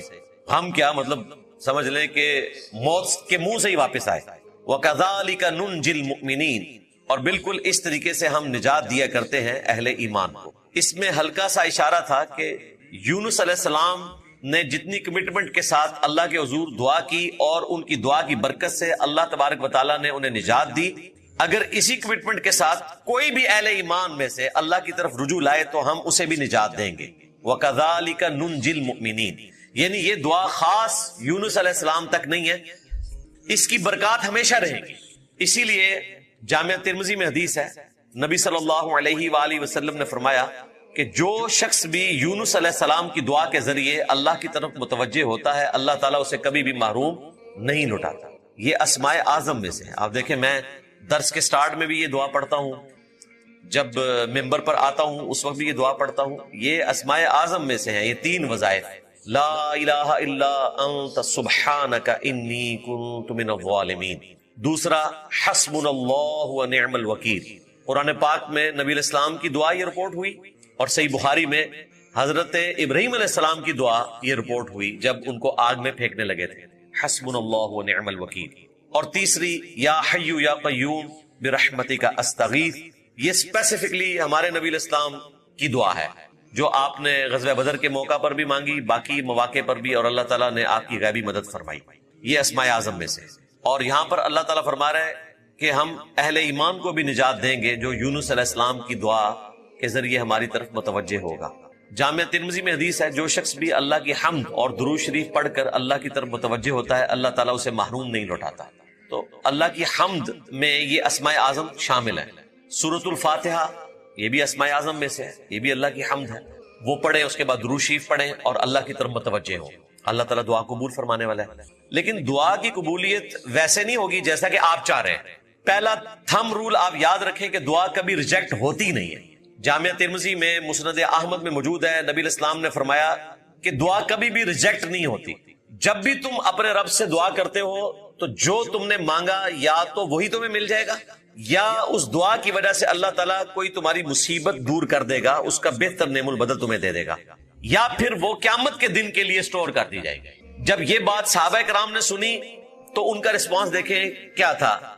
ہم عام لوگوں کو جب یہ بتاتے ہیں نا کہ یا تو آپ کو وہ ملے گا جو آپ نے مانگا، یا پھر اس کے بدلے کوئی اور چیز ملے گی، یا نیکیوں کی شکل میں یہ سٹور ہو جائے گی، تو لوگ کہتے ہیں پھر فائدہ کیا دعا مانگنے کا، جدوں وہ شاید لبی ہی نہیں جانو جو ہم مانگ رہے ہیں۔ صحابہ کرام کا دماغ اس طرف نہیں گیا، انہوں نے کہا یا رسول اللہ اگر دعا ہر حال میں قبول ہوتی ہے، حتیٰ کہ جو ہماری مرضی کے مطابق نہ ہو تب بھی وہ دعا سٹور ہو جاتی ہے آخرت کے دن کے لیے، تو پھر ہم تو بہت زیادہ دعائیں مانگیں گے، کیونکہ یہ بہت بڑا ایسٹ ہے کہ یہ دعا ایسی چیز ہے باقی اعمال میں تو ہو سکتا ہے ریجیکٹ ہو جائے، دعا جو ہے وہ ہر حال میں قبول ہوگی۔ درود شریف بھی دعا کی ایک شکل ہے، اس لیے درود شریف بھی ہر حال میں قبول ہوتا ہے، تو ہم تو بہت زیادہ دعائیں مانگا کریں گے، پھر کیا پھر بھی قبول ہوں گی؟ یعنی وہ یہ پوچھنا چاہ رہے تھے۔ تو نبی اسلام نے فرمایا اللہ تعالیٰ بھی بہت زیادہ قبول فرمانے والا ہے، یعنی اللہ تعالیٰ یہ نہیں کہے گا کہ آج تو اس نے 1.5 گھنٹہ دعائیں مانگ لی تو 1.5 گھنٹے کی نیکیاں میں اس کو دوں یا بیچ میں 5 منٹ کی نیکیاں لکھوں، نہیں، ساری نیکیاں سٹور ہو جائیں۔ صحابہ کرام تو یہ رزلٹ نکالتا۔ جامعہ ترمذی میں حدیث ہے جس شخص کی یہ خواہش ہو کہ اللہ تعالیٰ مصیبت اور پریشانی میں اس کی دعا سنے، قبول فرمائے، تو اسے چاہیے جب وہ آسودہ حال ہو تو بھی اپنے رب کو یاد کیا کرے۔ یہ ویسے بڑے نکتے والی بات ہے، مصیبت اور پریشانی میں تو بڑے بڑے باغی لوگ جو ہیں ان کی گردن بھی جھک جاتی ہے، اور بعض اوقات تو وہ اس طرح کمٹمنٹ شو کرتے ہیں کہ جو بیچارے روزانہ 5 وقت نماز پڑھنے والے ہیں وہ ان کے سامنے شرمندہ ہو رہے ہوتے ہیں کہ پتہ نہیں ہم نے تو زندگی اپنی خراب ہی کر دی ہے۔ ان کی کنسنٹریشن کا جو لیول ہے وہ تو کمال ہے، اور یہ آپ کو منظر اکثر دیکھنے کو ملتے ہیں، ہمیں تو کافی دفعہ آبزرو ہوئے ہیں، بلکہ میں تو تھوڑی ہمت کر کے ایسے لوگوں سے دعا بھی کروا لیتا ہوں کہ یار یہ تو کوئی زیادہ کمٹمنٹ نظر آ رہی ہے، اور عین ممکن ہے کہ ان کی کوئی کمٹمنٹ کا لیول اس ہائٹ پہ ہو کہ جو عام بندوں سے بڑھ کر ہے۔ بسا اوقات کسی شخص پہ ایسی مصیبت آتی ہے کہ وہ واقعی اپنے رب کی طرف اس لیول کے ساتھ متوجہ ہوتا ہے کہ اللہ تعالیٰ اس کی سن لیتا ہے، اور میں نے ایسے لوگوں کی دعائیں قبول ہوتے بھی دیکھی ہیں جو بیچارے پوری زندگی نمازیں پڑھتے رہتے ہیں، ان کی دعا قبول ہو نہ ہو ایسے لوگوں کی قبول ہوتی ہے، اور جیسے ہی قبول ہوتی ہے نا دوبارہ وہ مسجد میں بھی نظر نہیں آتی۔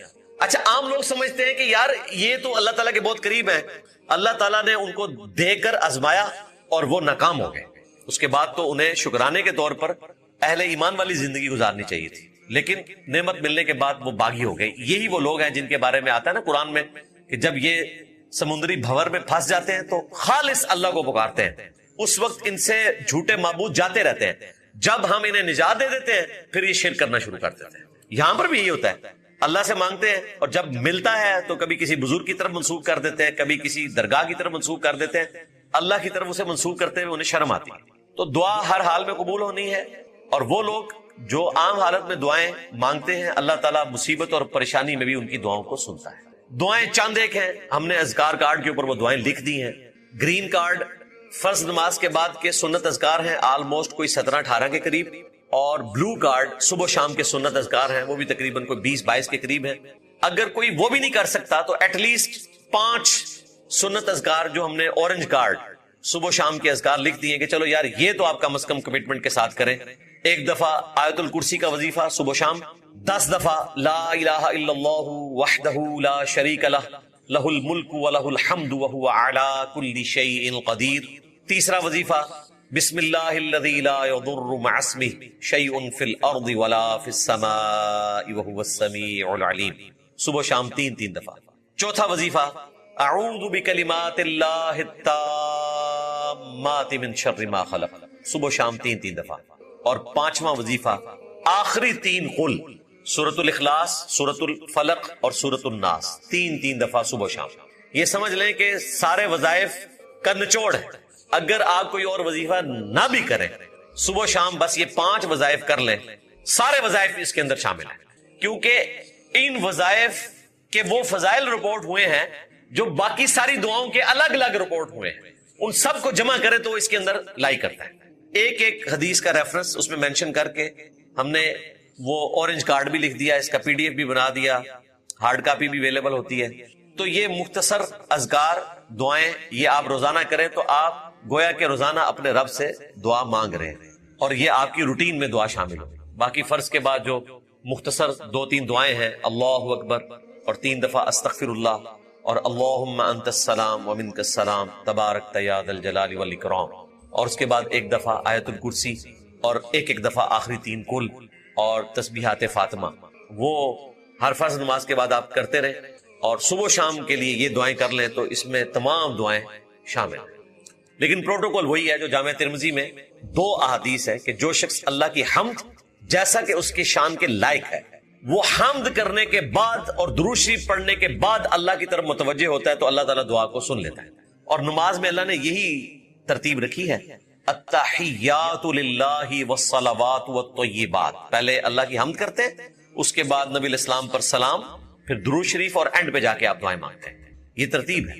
اور جامع ترمذی کے الفاظ ہیں، نبی الاسلام نے فرمایا سل تعطا، سل تعطا، مانگ تجھے دیا جائے گا، مانگ تجھے دیا جائے گا۔ جو اللہ کی حمد اور درود شریف کے ذریعے متوجہ ہوتا ہے، وہ حمد سورۃ الفاتحہ کی شکل میں بھی ہو سکتی ہے، تشہد کی شکل میں بھی ہو سکتی ہے، لا الہ الا انت سبحانک انی کنت من الظالمین کی شکل میں بھی ہو سکتی ہے، حسبنا اللہ ونعم الوکیل، یا حی یا قیوم برحمتک استغیث، اور اسماء اعظم بھی ہیں، اللہم انی اسألک بانک انت اللہ لا الہ الا انت الاحد الصمد الذی لم یلد ولم یولد ولم یکن لہ کفوا احد۔ یہ ابو داؤد میں حدیث ہے، نبی الاسلام نے ایک بندے کو یہ پڑھتے ہوئے سن لیا تو نبی الاسلام نے کہا کہ اس شخص نے ان اسماء اعظم کے ذریعے اللہ کو پکارا ہے کہ اللہ تعالیٰ محروم نہیں لوٹاتا۔ اور ایک دوسری حدیث ابو داؤد ترمذی میں آتی ہے کہ یہ 2 آیات ایسی ہیں جن میں اللہ تعالیٰ کے اسماء اعظم موجود ہیں جن کے ذریعے دعا قبول ہوتی ہے، وَإِلَٰهُكُمْ إِلَٰهٌ وَاحِدٌ لَا إِلَٰهَ إِلَّا هُوَ الرَّحْمَٰنُ الرَّحِيمُ، سورۃ البقرہ، اور سورہ آل عمران، الف لام میم اللہ لا الہ الا هو الحی القیوم۔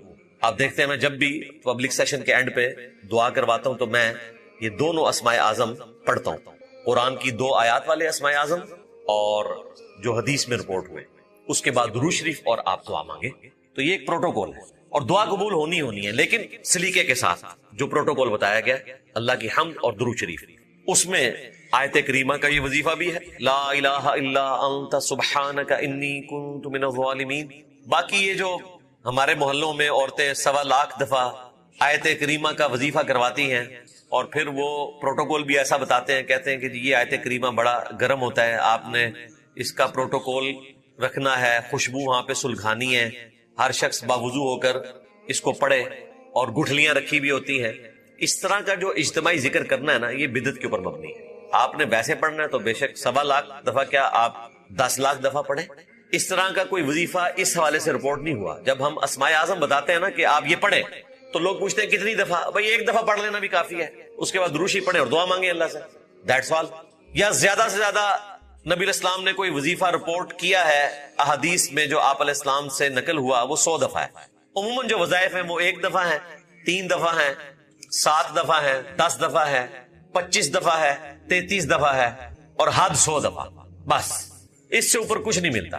باقی وہ جنرل ذکر ہے کہ آپ جتنا بھی ذکر کریں 100 سے زیادہ دفعہ بھی کریں، لیکن اس پہ بھی قدغن ہے۔ بخاری مسلم میں حدیث ہے، نبی الاسلام نے فرمایا کہ اللہ تعالیٰ کو وہ عمل جو بہت زیادہ کثرت سے کیا جائے اس کی نسبت وہ عمل زیادہ پسند ہے جو مختصر ہو لیکن استقامت کے ساتھ۔ یہ نہیں ہے کہ ایک دن آپ نے 1000 دفعہ درود شریف پڑھا ہے، اگلے دن آپ 50 دفعہ پڑھیں، اس کی بجائے آپ روزانہ 10 دفعہ پڑھ لیں۔ وہ تو حدیث میں نے کوٹ کی تھی مجموع الزوائد سے، طبرانی کے ریفرنس سے، کہ صبح و شام جو شخص 10 مرتبہ درود شریف پڑھ لے تو قیامت والے دن نبی الاسلام کی شفاعت اس کے حق میں حلال ہو جائے گی۔ اور وہ مختصر درود شریف جو سنن نسائی میں رپورٹ ہوا، اللہم صلی علی محمد وعلی آل محمد، یہ آپ علیہ السلام نے تعلیم فرمایا۔ زید بن خارجہ کو نبی الاسلام نے نصیحت کی تھی کہ مجھ پر درود لازم کر لو اور اپنی دعاؤں میں کہا کرو اللہم صلی علی محمد وعلی آل محمد۔ سنن نسائی میں 1293 نمبر حدیث ہے انٹرنیشنل نمبر کے مطابق۔ تو آپ یہ درود شریف پڑھ کے فضیلت کما سکتے ہیں، صبح شام 10 دفعہ پڑھ، زیادہ جتنا مرضی پڑھیں، وہ آپ جتنا گڑ ڈالیں گے اتنا میٹھا، لیکن استقامت کے ساتھ۔ جو آج کل کی ہماری روٹین ہے، مصروفیات ہیں، اس میں ظاہر ہے کہ اتنے زیادہ وظائف ہر شخص نہیں کر سکتا۔ اچھا، اللہ تعالیٰ نے ہر بندے کو ڈیفرنٹ سرکمسٹانسز دیے ہیں اور ان کے لیے وظائف الگ سے موجود ہیں۔ بعض لوگ اتنے فارغ ہوتے ہیں، ان کے پاس کوئی اور مصروفیت نہیں ہے، تو وہ تہجد سے لے کر اشراق تک مسجد میں بیٹھ سکتے ہیں، تو وہ بیٹھے۔ ہر شخص کے لیے یہ پاسبل نہیں ہوگا۔ کئی لوگ ہیں جو صبح سویرے مزدوری پہ نکلتے ہیں، اگر وہ اس قسم کی ایکٹیویٹی پرفارم کرنا شروع کر دیں تو مزدوری تو وہ کر بیٹھے. اسی طریقے سے بعض لوگوں کے لیے قیام اللیل کرنا آسان ہوتا ہے, بعض کے لیے عشاء کی نماز بڑی مشکل سے وہ پوری کرتے ہیں, تو ان کے لیے اس کے ایکویلنٹ وظائف موجود ہیں. صحیح مسلم میں حدیث ہے, نبی علیہ السلام فجر کی نماز کے وقت گھر سے نکلے, مسجد میں گئے, اور مسجد سے آپ نکلتے تھے جب سورج بلند ہوتا تھا, اور مسلم شریف کے الفاظ ہے خوب بلند, یعنی آپ فجر کے بعد 2-2.5 گھنٹے مسجد میں بیٹھے رہتے تھے, کیونکہ فجر تو آپ پڑھتے تھے اندھیرے میں.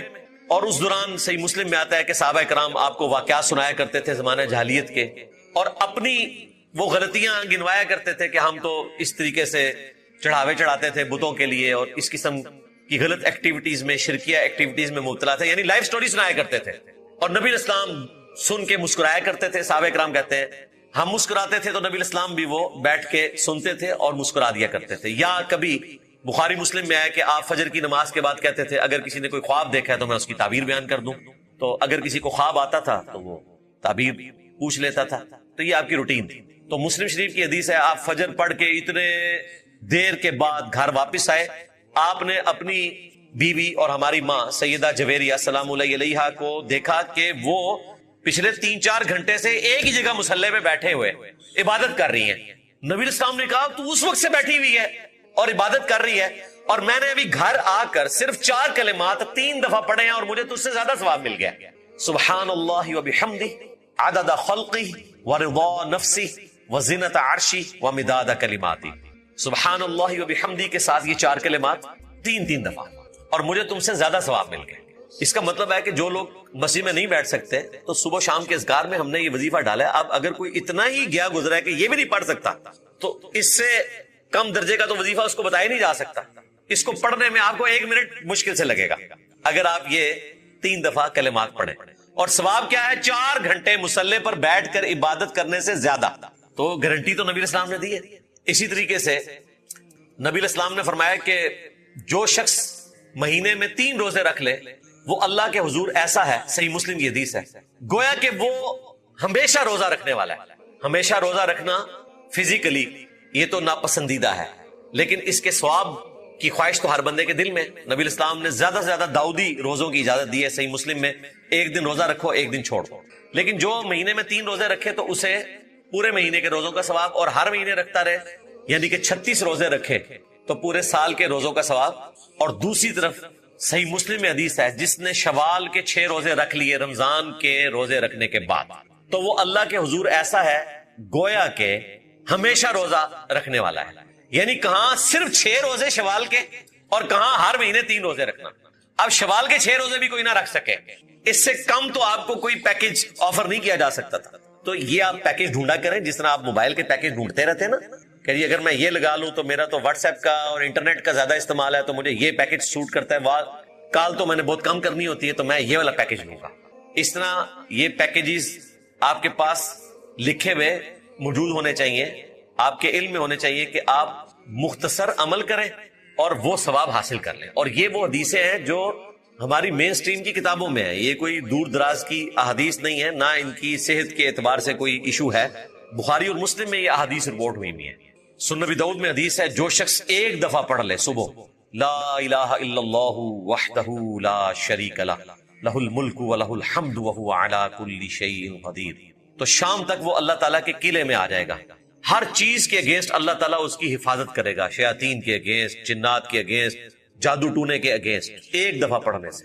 اور جو شام کو 1 دفعہ پڑھ لے صبح تک اللہ کی حفاظت میں رہے گا. یہ حدیث سنن نبی داؤد میں موجود ہے. اس حدیث کو تبع تابعین میں سے جس شخص نے روایت کیا وہ خود یہ بیان کرتا ہے کہ ایک رات مجھے رسول اللہ کی زیارت ہوئی خواب صلی اللہ علیہ وسلم, تو میں نے نبی علیہ السلام سے خود پوچھا, میں نے کہا یا رسول اللہ یہ حدیث صحیح سند سے میرے تک پہنچی ہے, کیا یہ آپ کی حدیث ہے کہ 1 دفعہ پڑھنے سے اتنی بڑی فضیلت؟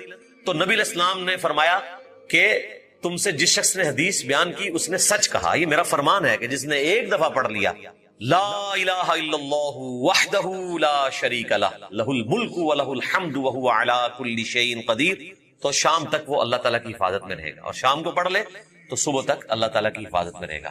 ہم نے صبح شام کے اذکار میں اس کو 10 دفعہ ڈالا. سے لڑ رہے ہیں ان کو تو اب یہ نظر آ رہا ہے کہ امریکہ اور اسرائیل اور پوری دنیا مل کے اب سارے ان کے ساتھ مل گئے ہیں. اب دیکھ لیں, کل تک UK اڈے نہیں دے رہا تھا, اب وہ اڈے دینے کے لیے تیار ہو گئے ہیں. فرانس بھی ساتھ کھڑا ہو گیا، اٹلی بھی ساتھ کھڑا ہو گیا، جاپان بھی کھڑا ہو گیا. ظاہر ہے جب اپنے پیٹ پہ لات پڑے گی، فیول نہیں پہنچے گا ابنائے ہرمز کھلوانے کے لیے، سارے ان کے ساتھ ملیں گے، اور وہ نیچرل ہے. ایران نے بالکل عقل مندی کی ہے کہ چند ملکوں کے لیے کھول دیا اس کو، ایٹ لیسٹ انڈیا کے لیے کھولا. ظاہر ہے انڈیا میں اتنی دنیا بعد ہے، چائنا والوں کے لیے کھول دیا، یہ اچھا ڈیسیژن ہے، لیکن مکمل طور پہ وہ نہیں کھولیں گے. ان کے پاس ایک سمجھ لیں بہت بڑا ہتھیار ہے اس کو بلاک کرنا. ایران کے حوالے سے 2025 میں بھی میں نے کافی ساری چیزیں ڈسکس کی تھی، 2026 میں بھی کی. اس وقت بھی میں نے یہ بات کی تھی کہ ایران کو یہ بات سمجھ نہیں آ رہی کہ پاکستان نے ایٹم بم اس زمانے میں بنایا ہے جب امریکہ پھنسا ہوا تھا افغان وار میں رشیا کے ساتھ. اس کے شیلٹر میں ہم نے اپنا ایٹامک پروگرام ڈیولپ کر لیا. لیکن پوسٹ 9/11 یعنی کہ 11 ستمبر 2001 کے بعد اب دنیا بدل چکی ہوئی ہے. اب وہ کسی کو الاؤ نہیں کریں گے کہ کوئی ایٹامک پاور حاصل کرے، اور جو کرنے کی کوشش کرے گا وہ، میں نے آپ کو بتایا کہ ورلڈ وار 2 5 طاقتوں نے ون کی ہے، وہی دنیا کا نظم چلاتے ہیں، امریکہ، یو کے، فرانس، چائنا اور رشیا. بس وہ کمرے میں داخل ہو کے انہوں نے کنڈی لگا لی ہے. یہ تو اللہ کی مہربانی ہوئی ہے کہ پاکستان نے یہ ایٹامک پاور حاصل کر لی، اور وہ بھی صرف اس ضد میں کی کہ انڈیا ایٹامک پاور بن گیا تھا، ادروائز پاکستان نے یہ کام نہیں کرنا تھا. اسرائیل تو ویسے ہی بغل بچہ ہے، اور نارتھ کوریا جو ہے بالکل اسی طریقے سے بغل بچہ ہے چائنا کا، جس طرح کہ اسرائیل بغل بچہ ہے امریکہ کا، بلکہ اب تو ابا ہے وہ امریکہ کا بنا ہوا، آج کل تو لگ رہا یہی ہے. تو وہ ایک اچھا زمانہ تھا، پاکستان کا ساتھ دیا قسمت نے اور یہ سارے معاملات ہو گئے. اب وہ والے معاملات ہونا آلموسٹ امپاسبل ہے، وہ کسی کو الاؤ نہیں کریں گے. اسی لیے میں نے 2025 میں کہا تھا کہ ایران کو چاہیے کہ وہ امریکہ کے ساتھ ڈیل کر لیں اور اپنی اکانومی کو بہتر کریں اور اچھے وقت کا انتظار کریں. ادروائز وہ اتنے پاورفل ہیں کہ وہ کوئی لحاظ نہیں کریں گے. وہ میرا پرانا بیان چند حرام خور جو یوٹیوبرز ہیں انہوں نے نکال کے تو اس جنگ کے ساتھ جوڑ دیا، حالانکہ وہ بیان جو ہے وہ ابھی جنگ شروع نہیں ہوئی تھی اس وقت میں نے وہ بیان دے دیا تھا. ابھی پاکستان انڈیا کی جنگ کے معاملات چل رہے تھے، تو میں نے اس وقت کہا تھا کہ ایران کو ڈیل کر لینی چاہیے، اور جنگ تو بعد میں جون میں سٹارٹ ہوئی، وہ اس سے بھی پہلے کا میرا بیان ہے. اور وہ کہہ رہے ہیں دیکھیں انجینئر صاحب کیا مشورہ دے رہے ہیں، اور کرامت دیکھیں انجینئر صاحب کی ہمیشہ ظاہر ہوتی ہے کہ 2026 میں ایران وہ ساری ڈیل کے اوپر آمادہ ہو گیا جس کی وجہ سے 2025 میں ان کو ایک جنگ کا سامنا کرنا پڑا، بلکہ اس سے بھی نیچے آ گیا.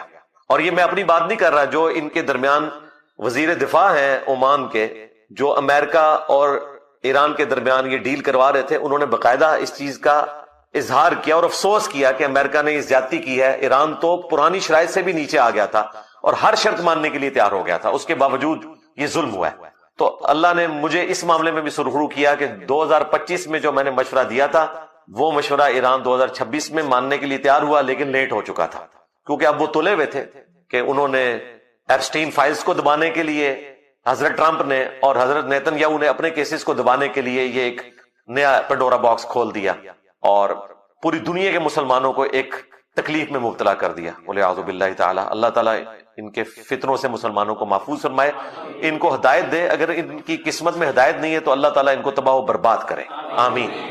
دوسری طرف ہمارے جو عرب ملک ہیں ادھر بھی مسلمان شہید ہو رہے ہیں، وہ بھی تکلیف ہمیں کاٹنی پڑ رہی ہے. کافروں نے دیکھیں کیسا جال بنا ہے کہ دونوں طرف مسلمان ہی مر رہے ہیں، چاہے ایران ہو چاہے عرب کنٹریز ہو. ہمارے بھولے بھالے مسلمان یہاں پہ امریکہ اسرائیل کی دشمنی میں، ایران کی سپورٹ میں اس حد تک غلو کرتے ہیں کہ جب یو اے ای یا قطر پہ یا دبئی پہ یا کویت کے اوپر یا ایون سعودی عرب پہ کوئی اٹیک ہوتا ہے تو خوشیاں مناتے ہیں کہ جی عربیوں کے ساتھ ٹھیک ہو رہا ہے. یہ اسی قابل ہے. کتنی سطحی سوچ ہے. ہمیں اس طرح سوچنے کی بجائے یہ سوچنا چاہیے کہ دشمنوں نے کیسا جال بنا ہے کہ دونوں طرف مسلمان شہید ہو رہے ہیں. اس طرف ہم کیوں نہیں سوچتے؟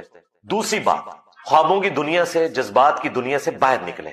آپ کو اندازہ نہیں ہے، میں نے پہلے بھی کئی ایک ویڈیوز میں عرض کیا، آج پھر کر دیتا ہوں کہ اس وقت اوورسیز جو پاکستانی ہیں وہ 1,20,00,000 ہیں. ان میں سے آدھے 60 لاکھ گلف کنٹریز میں ہیں اور بقیہ کے آدھے پوری دنیا کے اندر ہیں. اگر یہ 60 لاکھ پاکستانی بے روزگار ہو کے پاکستان آ جائے گا تو کیا مفتی اعظم پاکستان دیوبند بریلوی اہل حدیث شیعہ کے ان کے گھر کا خرچہ چلائیں گے؟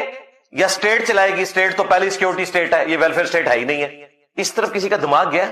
پھر جو وہ ریمیٹنس بھیجتے تھے جس کی وجہ سے ہمارا ٹریڈ ڈیفیسٹ پورا ہوتا ہے, اور میجورٹی جو ہمارا ریمیٹنس کا معاملہ ہے آلموسٹ 80% وہ گلف کنٹریز سے آتا ہے, وہ بھی ختم. یہاں پہ لوگ بیٹھ کے خوش ہو رہے ہیں.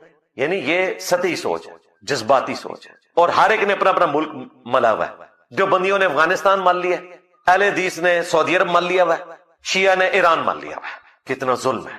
سارے مسلمان ملک ہیں, کسی ملک میں کوئی تباہی ہوتی ہے سارے مسلمان تکلیف سے گزرتے ہیں. ہاں یہ سلیکٹو چیزیں ہو رہی ہوتی ہیں. آج ہمیں تکلیف ہوتی ہے کہ امریکہ کے اڈے بنے ہوئے ہیں عرب کنٹریز کے اندر, بالکل تکلیف ہوتی ہے. وہ انہوں نے امریکہ کے لیے نہیں اپنی سیکورٹی کے لیے بنائے, ظاہر ہے ان کی گود میں لیٹ گئے وہ. لیکن اس تصویر کا دوسرا رخ ہے کہ ایران نے بھی اپنے اڈے پرووائڈ کیے تھے رشیا کو شام کے اوپر بمباری کرنے کے لیے. وہاں پر 80% سنی تھے, 20% شیعہ کے بھی ایک ایسے آف شوٹ کی حکومت تھی جس کو شیعہ خود کافر سمجھتے ہیں, نصیریہ, جو علی اللہ کا عقیدہ رکھتے ہیں. بشار الاسد انہی کا باپ تھا, وہاں ایران ان کو سپورٹ کر رہا تھا. تو دیکھیں خدا گنجے کو ناخن نہ دے. جس طرح آج آپ کو اسرائیل بدماش نظر آ رہا ہے, ورلڈ وار 2 میں یہ یہودی مظلوم تھے. ہٹلر اس وقت بدماش تھا, جس طرح آج کا ہٹلر یہ نیتن یاہو بنا ہوا ہے یا وہ موٹو کم بنا ہوا ہے. ہاں اس میں بھی کتنے مسلمان خوش ہوتے ہیں کہ نہیں جی بالکل ٹھیک کر رہا ہے. دنیا کی سب سے بڑی جیل اس نے بنائی ہوئی ہے منوس نے. صرف ہمیں جو یعنی وہی بات ہے کہ دشمن کا دشمن دوست ہوتا ہے, چاہے وہ جتنا مرضی برا ہو. ہم ایسا نہیں کرتے بھائی, بالکل انصاف کے اوپر مبنی بات کریں گے. جو صحیح بات ہے وہ لوگوں کو بتائیں گے, چاہے کسی کو اچھی لگے چاہے بری لگے. ہمیں اپنے مزاج کے خلاف گفتگو سن کر ہی اپنی اصلاح کا موقع ملے گا, ادروائز ہم کبھی بھی اپنی اصلاح نہیں کر سکیں گے. 1979 میں ایران کے اندر اسلامی انقلاب آیا, اور یہ آپ سمجھ لیں 20ویں صدی کے معجزات میں سے ایک معجزہ تھا اللہ تعالیٰ کی طرف سے اس ماڈرن دور کے اندر, جبکہ ایران کے اندر بے حیائی اپنے عروج پہ تھی. 50s کی آپ ویڈیوز نکالیں, اس وقت عورتیں مردوں کو غسل دیا کرتی تھی حماموں میں ایران کے اندر. 50s کی میں بات کر رہا ہوں, یعنی دوسرا یورپ تھا, بلکہ یہ یورپ پلس تھا ایران. کسی نے سوچا بھی نہیں تھا کہ ایک شخص کی محنت کی وجہ سے اس ماڈرن دور میں اسلامک ریولوشن آئے گی. اور وہ پرسنالٹی تھے امام روح اللہ خمینی رحمہ اللہ تعالی, المتوفا 1989 عیسوی. انقلاب کے 10 سال کے بعد ان کی ڈیتھ ہوئی. پیدائش ان کی 1900 کی ہے, آلموسٹ 89 ایئرس کی ایج میں وہ فوت ہوئے. لیکن اتنی بڑی ریولوشن انسانی تاریخ کے اندر بڑے کم لوگ ہیں جن کے حصے میں آئی ہے, اور اس کے بعد سے پوری دنیا کی آنکھوں میں یہ اسلامک ریولوشن کھٹکتی تھی.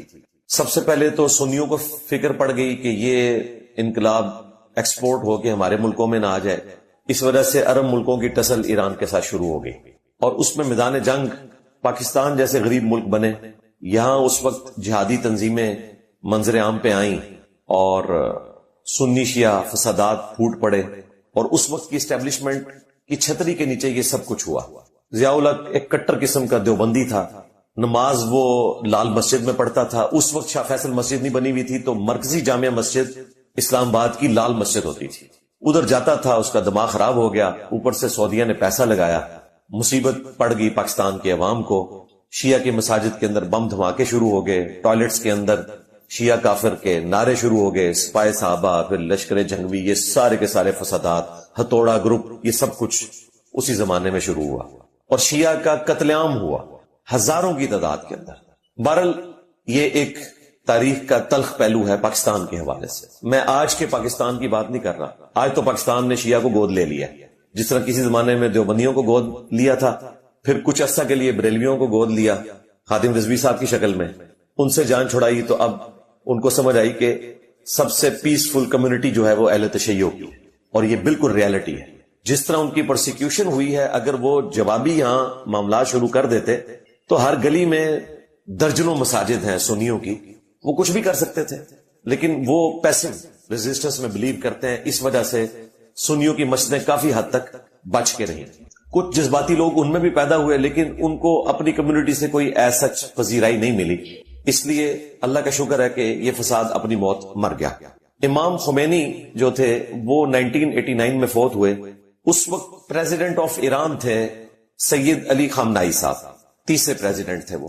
ان کو یونینیمسلی پوری شورا کی طرف سے نیکسٹ سپریم لیڈر چن لیا گیا 1989 میں. اس سے پہلے جب وہ پریزیڈنٹ آف ایران تھے تو پاکستان کا انہوں نے دورہ بھی کیا تھا. ضیاء الحق صاحب نے ان کو ریسیو کیا. آج کل وہ ویڈیو دوبارہ سے کسی نے اپلوڈ کر دی ہے, پی ٹی وی کا جو خبر نامہ ہے, اس میں ان کی داڑھی کالی تھی, چند ایک سفید بال تھے. اس وقت وہ پریزیڈنٹ تھے, اس وقت سپریم لیڈر نہیں بنے تھے, کیونکہ جو سپریم لیڈر بنتا ہے پھر وہ دوسرے ملکوں کا دورہ نہیں کرتا سیکورٹی ایشوز کی وجہ سے.